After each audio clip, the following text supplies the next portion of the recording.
ভক্তবৃন্দের চরণে আমার কোটি কোটি প্রাণী প্রণাম।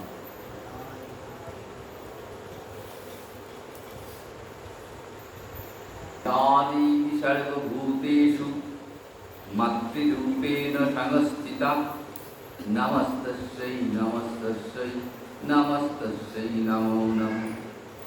या देवी सर्वभूतेषु शक्तिरूपेण संस्थिता नमस्तस्यै नमस्तस्यै नमस्तस्यै नमो नमः।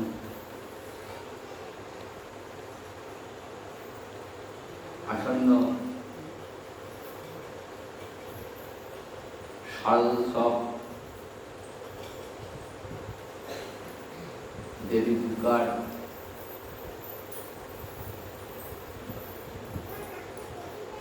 আগমনে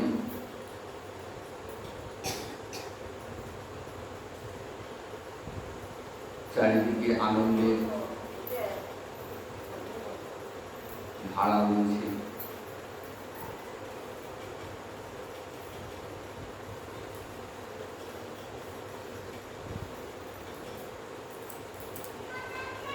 দুর্গোৎসবের প্রাক্কালে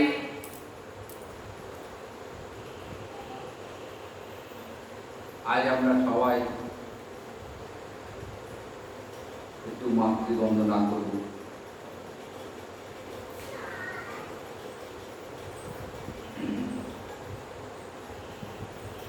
या देवी सर्वभूतेषु मातृरूपेण संस्थिता।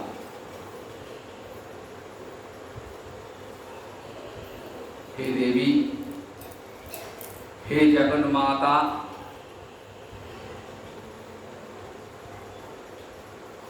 তুমি কৃপা করো,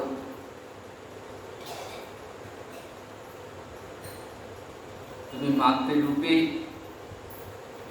জগতের সর্বত্র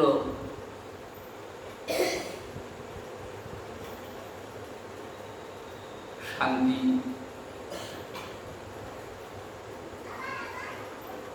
বাণী বয়ে চলেছ। তোমার কৃপায় জগতের সর্বত্র শান্তি লাভ করুক, জগতের সকলে কল্যাণ লাভ করুক। এই যে শারদীয়া উৎসবটা আমরা দেখি, শরৎকালে অনুষ্ঠিত হয়, তাই শারদ উৎসব, শারদীয়া।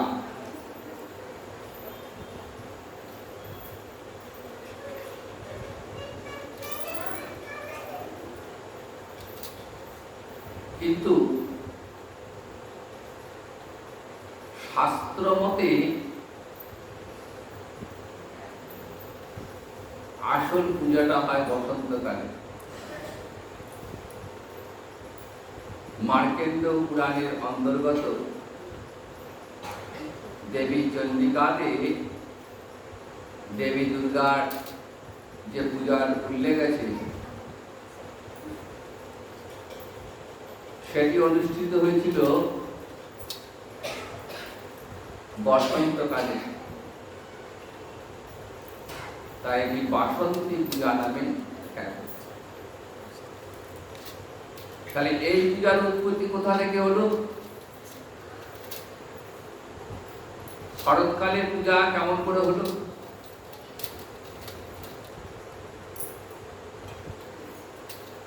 আসলে আষাঢ় মাসে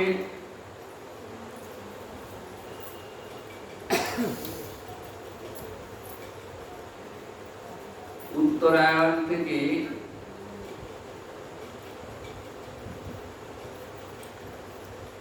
সমস্ত দেবদেবী এই সময় নিদ্রামগ্ন থাকে, তাই শরৎকালে দেবীকে বোধন করতে হয়, দেবীকে জাগাতে হয়। কৃত্তিবাসী রামায়ণে আমরা এই শরৎকালীন দুর্গা পূজার উল্লেখ পাই, কিন্তু মূল বাল্মীকি রামায়ণে কোথাও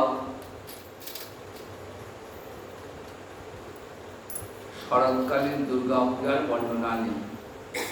কবি কৃত্তিবাসের কল্পিত, যেহেতু তিনি স্বাস্থ্য কবি ছিলেন, তাই কল্পিতভাবে রামচন্দ্রকে দিয়ে দেবী দুর্গার পূজা করিয়েছেন। সে যাই হোক, কৃত্তিবাসী রামায়ণে আমরা দেখি রাম রাবণের যুদ্ধ সমাগত। এমন সময় কুম্ভকর্ণের ঘুম ভেঙে গেছে। কুম্ভকর্ণ জেগে উঠেছেন। কুম্ভকর্ণ সমাজ জেগে থাকতো সমাজ যুদ্ধের পূর্বে রামচন্দ্রকে হত্যা করবার জন্য কুম্ভকর্ণকে জাগানো হয়েছে। কুম্ভকর্ণ জেগে যাওয়াতে সমস্ত দেবতারা চিন্তিত হয়ে পড়লেন। তারা ভাবলেন যে রামচন্দ্রের পরাজয় আসন্ন।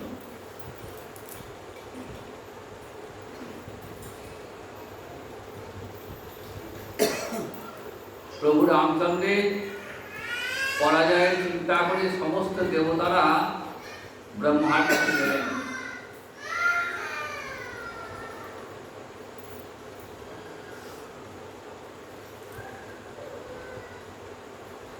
ব্রহ্মা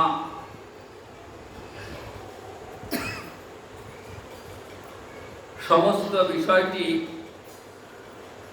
দেবতাদের কাছ থেকে মনোযোগ দিয়ে শুনলেন।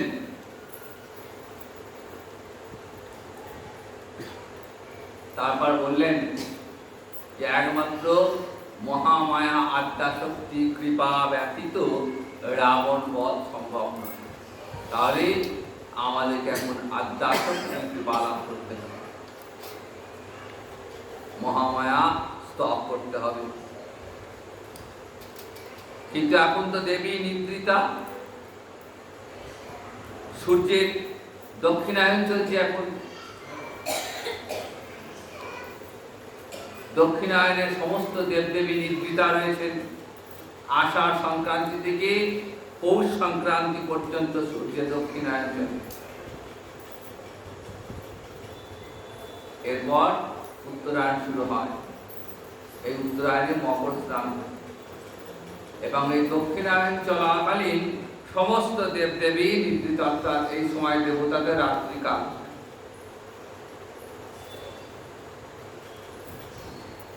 তাই ব্রহ্মা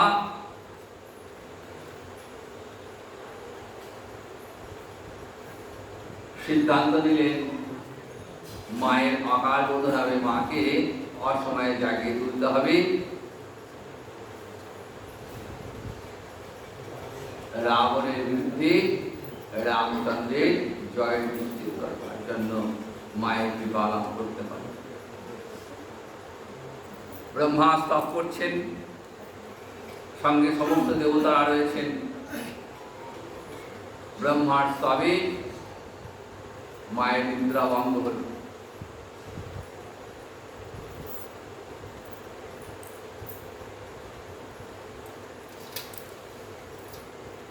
মায়ের আদেশে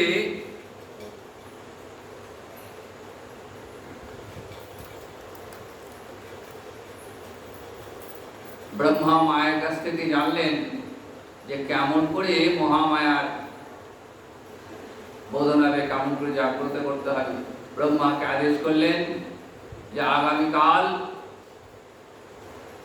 বিল্ল বৃক্ষমূলে মা জগৎ মাতা মহামায়া দেবী দুর্গার বোধন হবে।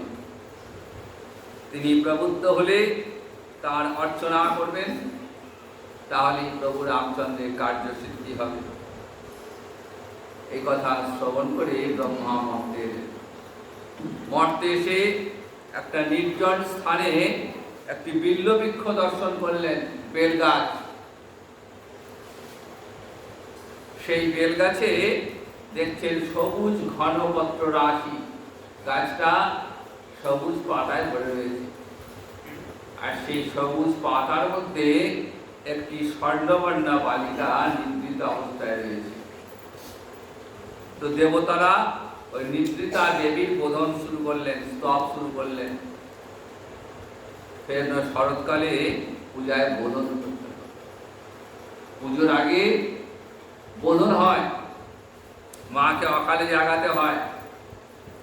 কিন্তু চৈত্র মাসে যে পুজো, বাসন্তী পুজো, সেই পুজোতে কোনো বোধন নেই, কারণ তখন দেবী জেগেই রয়েছে।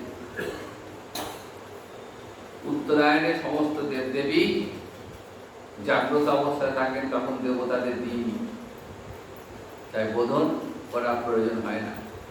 যেহেতু শরৎকালে সমস্ত দেবদেবী নিদ্রিতা, তাই দেবীকে স্তব করে দেবীর বোধন করতে হয়। তো সমস্ত দেবতারা ব্রহ্মার সঙ্গে স্তব করে দেবীর বোধন করলেন। দেবতাদের স্তবে তুষ্ট হয়ে মা বললেন যে আমি সপ্তমীতে রামচন্দ্রের ধনুক বাণে প্রবেশ করি,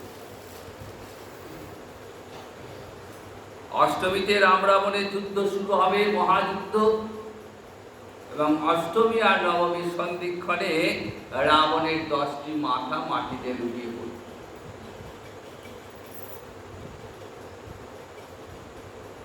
দশমীতে রামচন্দ্র বিজয় উৎসব করবেন, তাই এই তিথির নাম বিজয়া দশমী।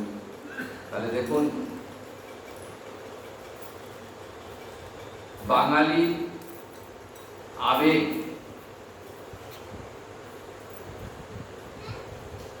জড়িয়ে রয়েছে এই পুজোর সঙ্গে।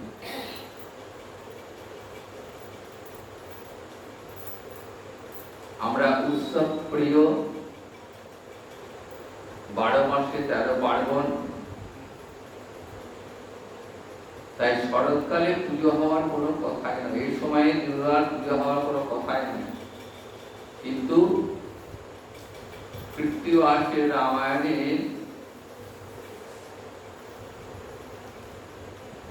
তিনি রামচন্দ্রকে দিয়ে দেবীর বোধন করিয়েছেন কল্পিত ভাবে, এর কোনো বাস্তব ভিত্তি নেই। কারণ মূল যে পুরাণ মার্কেন্ড পুরাণ, সেই মার্কেন্ড পুরাণে দেবী চণ্ডিকাতে সুরত রাজা এবং সমাধি বৈশ্য বাসন্তী পূজা করেছিলেন। আর এই পূজার কথা এই দেবী ভাগবত কালিকা পুরাণে উল্লেখ করেছে।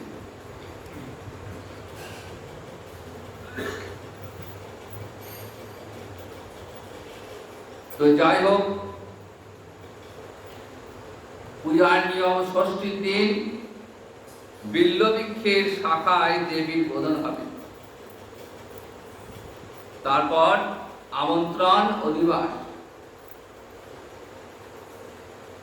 এরপর পূজা হবে ঘটে, ষষ্ঠীর দিন ঘটে পূজা হবে। সপ্তমীর দিন থেকে পূজা শুরু হয়, সপ্তমী থেকে নবমীর 3 দিন মৃন্ময়ী প্রতিমায় পূজা হবে। নবমী এবং দশমীর সন্ধিক্ষণে রাবণকে হত্যা করে রামচন্দ্র সীতা দেবীকে উদ্ধার করেছিলেন।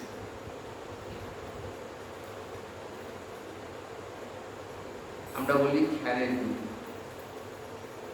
খ্যান নয়, সন্ধিক্ষণ। অষ্টমী শেষ হয়ে নবমী শুরু হবে, এই মাঝের সময়টা, এই সময়টাতে কল্পনা করা হয় রাম রাবণের যুদ্ধ, এবং এই অষ্টমী আর নবমী সন্ধিক্ষণে রামচন্দ্র রাবণের 10টা মাথাকে ছিন্ন করেছিলেন দেহ থেকে।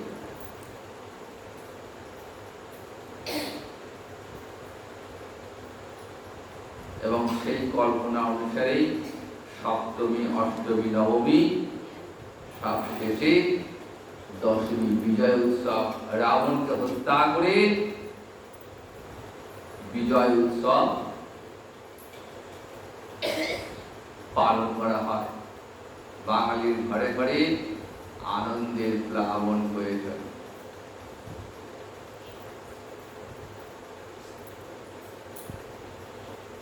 কিন্তু পুরাণ ঘাটলে আমরা আসল তথ্য দিকে যে কেমন করে জগন্মাতা দেবী দুর্গা মর্তে পূজিত হলেন।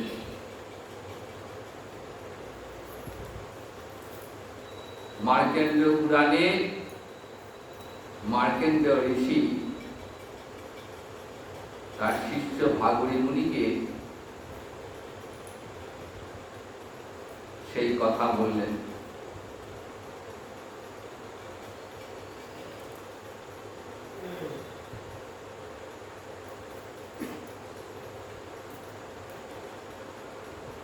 পুরাণ মতে বা দেবী চণ্ডিকায় আমরা যে তথ্যটি পাই সেই তথ্যটি থেকে আমরা জানতে পারি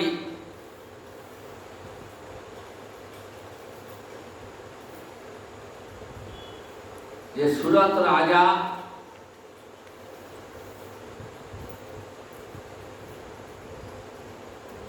তিনি একদা তার রাজ্য হারিয়ে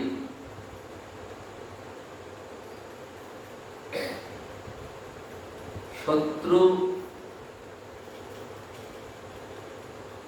আক্রমণের আশঙ্কায় রাজ্য ত্যাগ করে এক গভীর অরণ্যে প্রবেশ করেছিলেন। সেখানে ঘুরতে ঘুরতে একটি তপবনে আসেন, সেটা ছিল মেধামণির আশ্রম। তো রাজাকে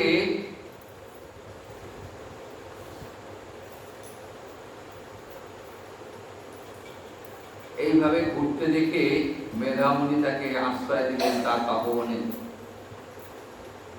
সুরত রাজা আশ্রমে ঘোরেন,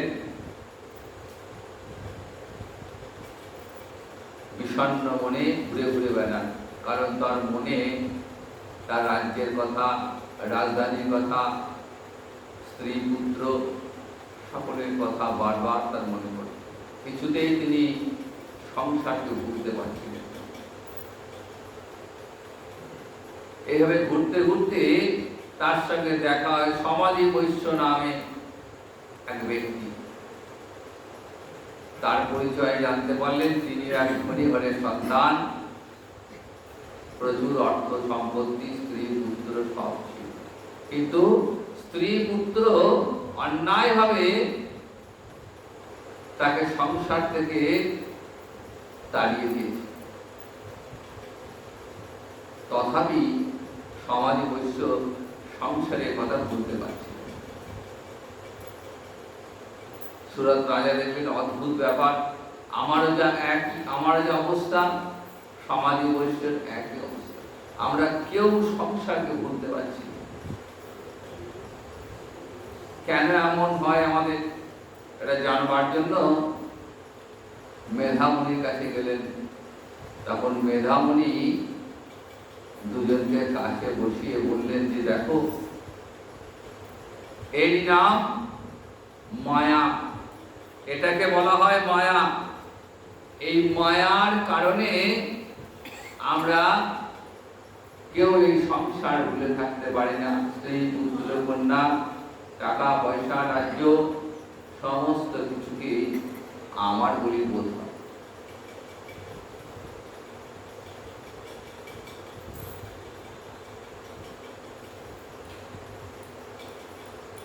মহামায়া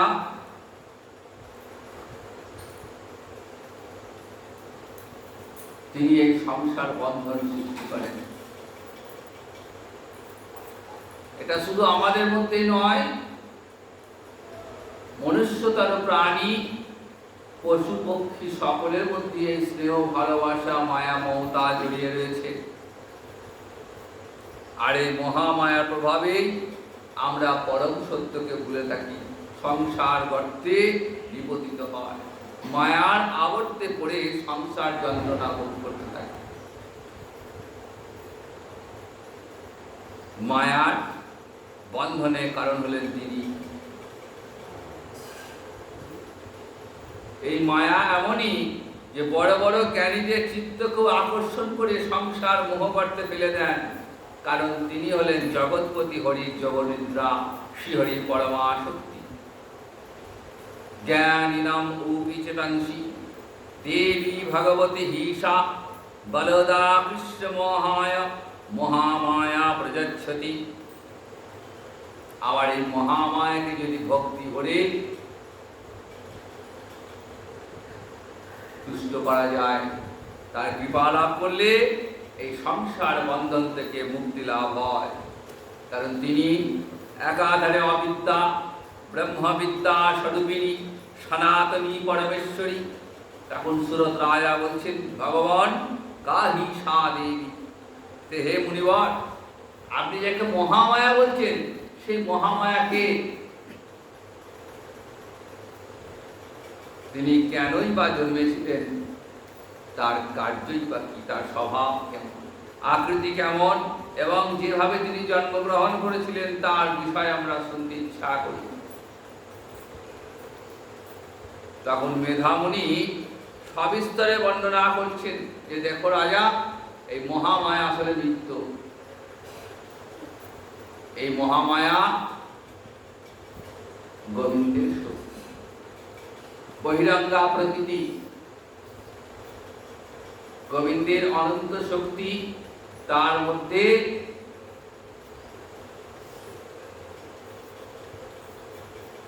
দুটি শক্তি প্রধান।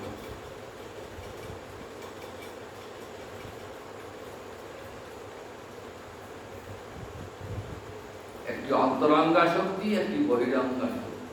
এই অন্তরঙ্গা শক্তিটি হলো ভগবানের স্বরূপ শক্তি, চিৎ শক্তির প্রকাশ। এর দ্বারা গোবিন্দের সমস্ত লীলা কার্য সাধিত হয়। আর বহিরঙ্গা প্রকৃতি মহামায়া কি করেন? কৃষ্ণ বিমুখ জনকে, যারা কৃষ্ণ ভজন করে না, যারা গৌর গোবিন্দ ভজনা করে না, যারা শুধু সংসারকে ভজনা করেন, তাদেরকে বারবার শাস্তি দান করেন। কি করে? না আর সংসারের মোহতে আবদ্ধ করতে। তার ফলে জীবের দুঃখ কষ্টের শেষ। এইভাবে শাস্তি দান করেন চৈতন্য চরিতামৃতে কৃষ্ণদাস কবিরাজ বলছেন যে আগেকার দিনে রাজারা কি করতেন? দণ্ডপ্রাপ্ত ব্যক্তিকে একটা লাঠির ডগায় বেঁধে একবার নদীতে চোবাতেন আর তুলতেন। ঠিক সেরকম মহামায়া কি করছেন? ঠিক সেরকম ভাবে জগতের জীবকে, মায়াবদ্ধ জীবকে, যারা কৃষ্ণ বলে সংসারকে যারা সত্য বলে ভাবেন, তাদেরকে বারবার দুঃখ কষ্ট দান করছেন। কৃষ্ণ ভুলি সেই জীব অনাদি বহির্ভূত, অতএব মায়া তারে দেন ভূষন্তু। কভু স্বর্গে ওঠায়, কভু নরকে চোবায়, দণ্ড জনে রাজা যেন নদীতে চোবায়। একবার স্বর্গ, একবার নরক, একবার জন্ম, একবার মৃত্যু। ভালো কাজ করলে, পুণ্য কাজ করলে স্বর্গ লাভ, আর পাপ করলে নরক বাস। এইভাবে একবার স্বর্গবাস, একবার নরকবাস, একবার জন্ম, একবার মৃত্যু, কর্মফলের চক্রে আবদ্ধ। কে করাচ্ছেন? মহামায়া। যতক্ষণ পর্যন্ত জীবের চেতনা না ফিরছে যে আমি যে সংসারকে সত্য বলে আঁকড়ে ধরেছি, সেই সংসারটা আসলে মিথ্যা। সত্যটা কি? না, সত্যটা হলো একমাত্র গোবিন্দের চরণ। ওই গৌর চরণকে আশ্রয় করলে আর আমাদের কোনো দুঃখ কষ্ট থাকবে না। ওটাই আসল সত্য। কাজে গৌর চরণকে আঁকড়ে ধরতে হবে। জীবকে শিক্ষা দেওয়ার জন্য মহামায়া বারবার এই সংসার মোহগর্তে তিনি ফেলে দিয়েছেন। দুঃখ কষ্ট ভোগ করতে করতে ভোগ করতে করতে তবে জীবের চেতনা ফিরবে। এটা তো আমার আসল স্বরূপ নয়, এই সংসারটা তো আমার স্থায়ী ঠিকানা নয়। তাহলে আমার স্থায়ী ঠিকানা কোনটা? না, এই গোবিন্দের চরণ, গৌর চরণ হলো আমার স্থায়ী ঠিকানা। ওই চরণ থেকেই জীবের উৎপত্তি, আবার অন্তিমে ওই চরণ পদ্মেরই স্থায়ী।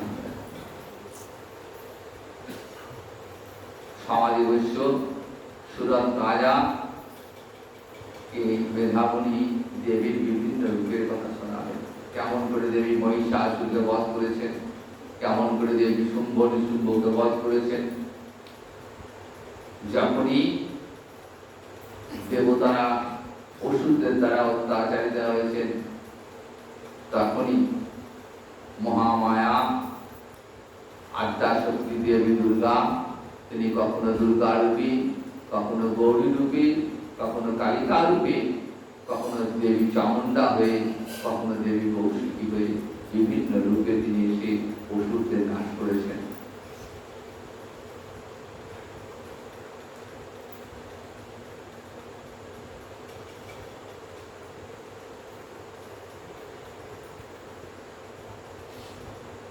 পুরাকালে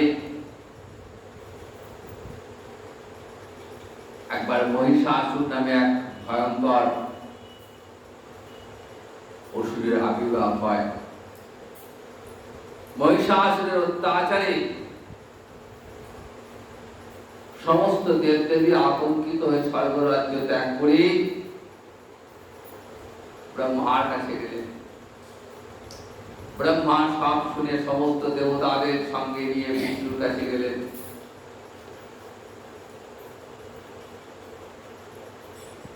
বিষ্ণু সমস্ত শোনার পর দেবতাদের শান্ত হতে বললেন চিন্তা করো না, আমি শীঘ্রই কিছু একটা ব্যবস্থা করছি।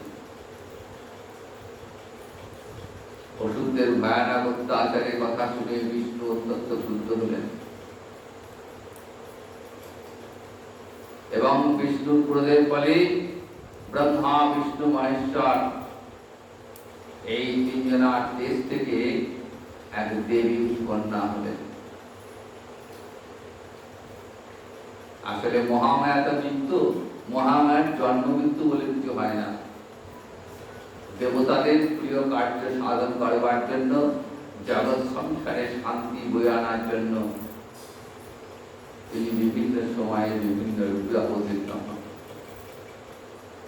তাই ব্রহ্মা, বিষ্ণু, মহেশ্বর এই তিন শক্তির মিলিত দেশ থেকে এক দেবী কন্যা হলেন। অপূর্ব সুন্দরী এলেন। একে একে সমস্ত দেবতার তেজ ওই দেবীর সঙ্গে যুক্ত হল। সমস্ত দেবতারা তাদের অস্ত্র থেকে এক একটা অস্ত্র দেবীকে উপহার দিলেন। বিষ্ণু দিলেন চক্র, মহাদেব দিলেন ত্রিশূল, ব্রহ্মা দিলেন কমণ্ডলু, সূর্য দিলেন তেজ,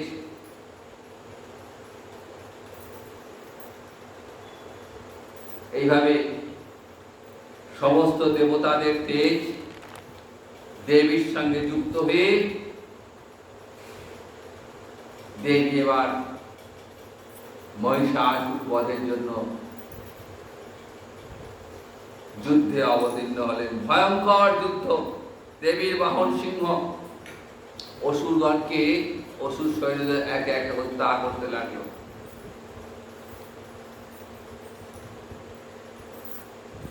এক ধার থেকে সমস্ত সৈন্য হত্যা করতে লাগলো। তখন ওই মহিষাসুর এক ভয়ঙ্কর মহিষের রূপ ধারণ করলেন, দেবীকে আক্রমণ করেছেন। সঙ্গে সঙ্গে শিবের অনুচর প্রমথগণ যোগদান করেছেন।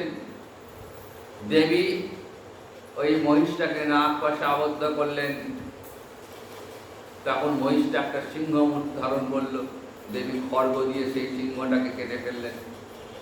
তারপর সেই মহিষাসুর থেকে একটি পুরুষ এবং একটি হাতি রূপ বেরিয়ে এলো। দেবী কি করলেন? হাতির সুর কেটে দিলেন। তবুও মহিষাসুরকে থামানো যাচ্ছে না। আবার সে পুনরায় মহিষের রূপ ধারণ করে দেবীর সামনে দাঁড়িয়েছেন। দেবী তখন গর্জে উঠলেন, গর্জ গর্জ খনমুরা মধু যাবৎ পিবাম মহম দিব্য সুরা পান আমি করি যতক্ষণ ততক্ষণ যত ইচ্ছা করো স্মরণ। দেবী বলছেন মহিষাসুরকে, ওরে অসুর, আমি যতক্ষণ মধু পান করছি ততক্ষণ তুই যত শ্বাস পালন করে নে। তারপর দেবীর মধু পান হয়ে গেলে দেবী কি করলেন? ওই মহিষের পিঠের উপর চড়ে বসলেন। দুই পা দিয়ে তার গলা চেপে ধরলেন আর বুকে শুল বেঁধে দিলেন। তখন ওই মহিষের বুক থেকে আর একটা অসুর বেরিয়ে এলো। অসুরেরা বিভিন্ন ছদ্মবেশ ধারণ করতে পারে। তখন দেবী খড়গ দিয়ে তার মস্তক ছেদন করলেন। এইবার মহিষাসুর নিহত। সমস্ত অসুর সৈন্যরা ভয়ে পালিয়ে গেল।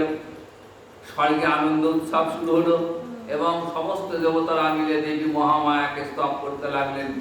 দেবতারা স্তব করে বললেন, মা, আমরা যখন বিপদে পড়ে তোমায় ডাকবো, তুমি সমস্ত বিপদ থেকে আমাদের রক্ষা করবে।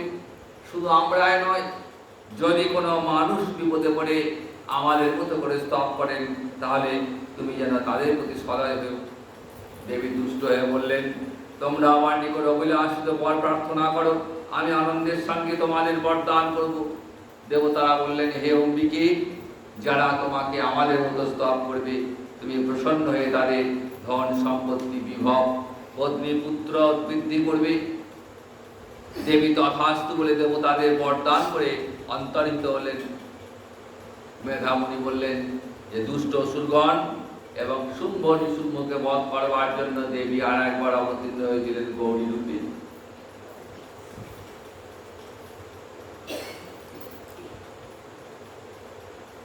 শুম্ভ নিশুম্ভ নামে এক ভয়ানক অসুর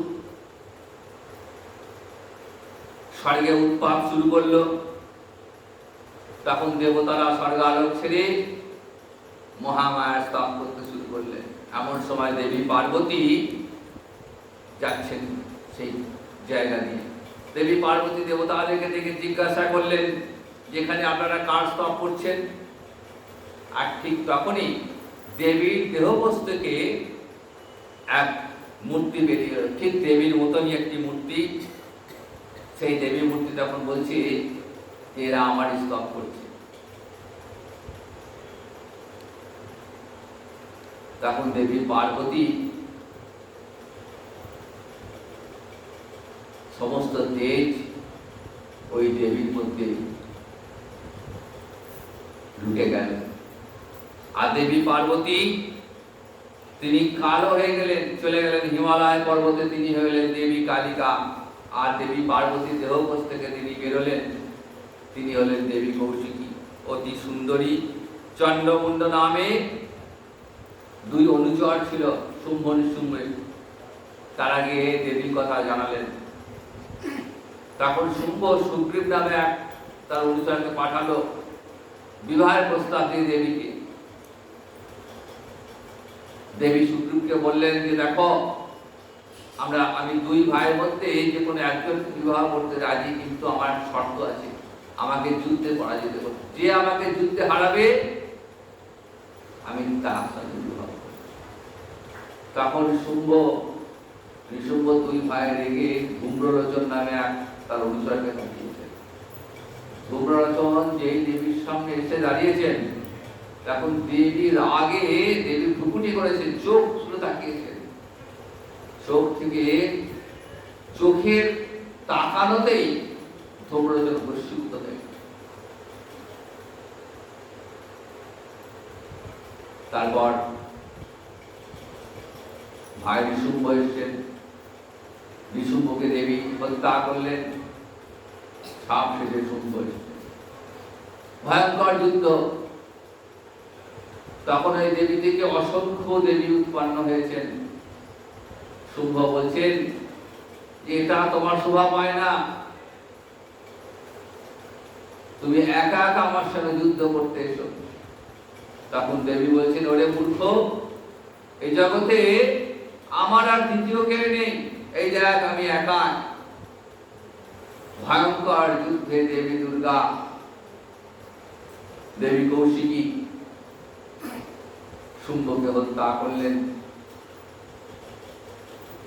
এইভাবে মেধামণির কাছে সুরত রাজা সমাধি বৈশ্য দেবীর আবির্ভাবের কাহিনী শ্রবণ করলেন। মেধামণি বললেন, তোমরাও যদি দেবীকে স্তবে তুষ্ট করতে পারো তবে তোমাদের মনোবাসনা পূর্ণ হবে। কেমন করে পুজো করতে হবে, কেমন করে স্তব স্তুতি করতে হবে শিখিয়ে দিলেন।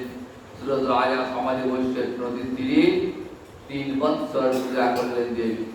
পূজা শেষে নিজের দেহের রক্ত দিয়ে দেবীকে অঞ্জলি দিলেন। দেবী তুষ্ট হয়ে বললেন, অভিলাষ বর প্রার্থনা করো। সুরত রাজার অন্তরে কোনো কামনা বাসনা বিদ্যমান। সুরত রাজা চাইছিল রাজ্য ফিরে পেতে। দেবী বললেন, তথাস্তু, খুব শীঘ্রই তুমি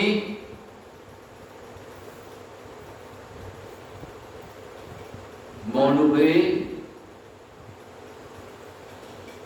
পৃথিবীতে রাজত্ব করবে।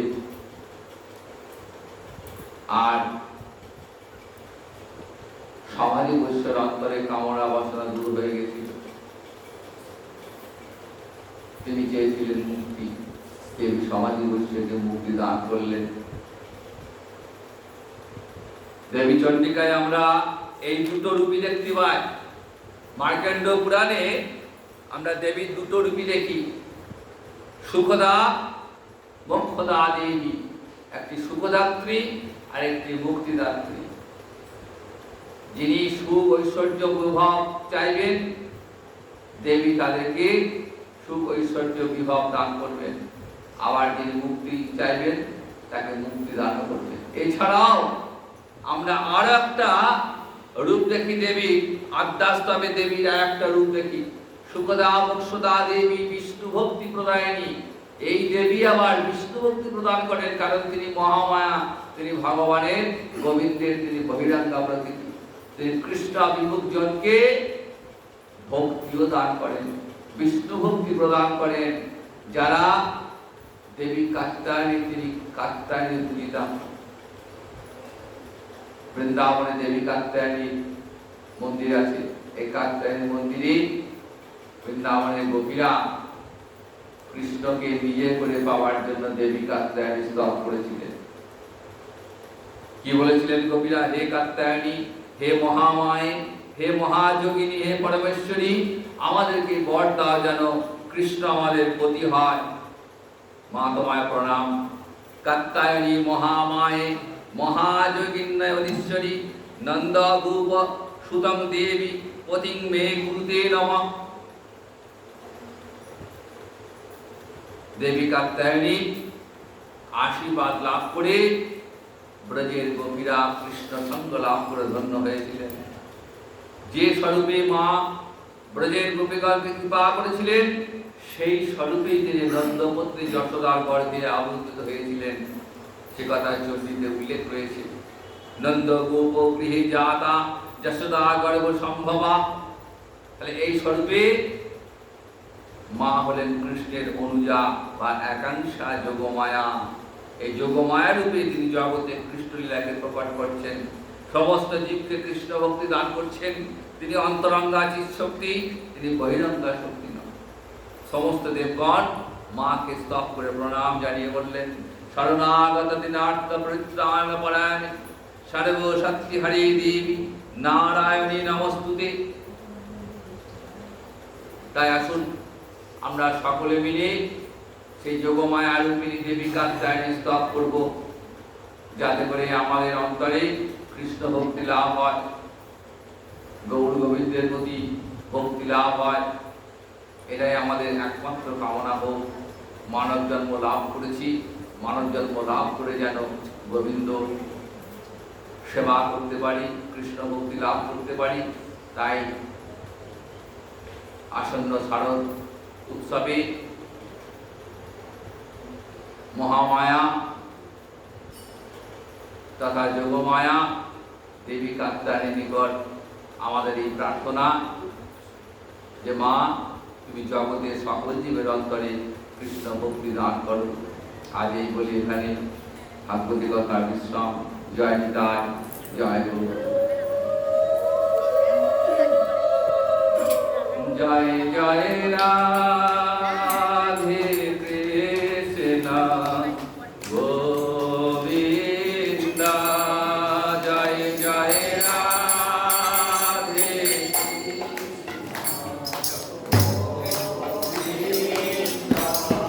জয় জয় শ্যাম সুন্দর মদন মোহন বৃন্দাবন চন্দ্র, জয় জয়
Oh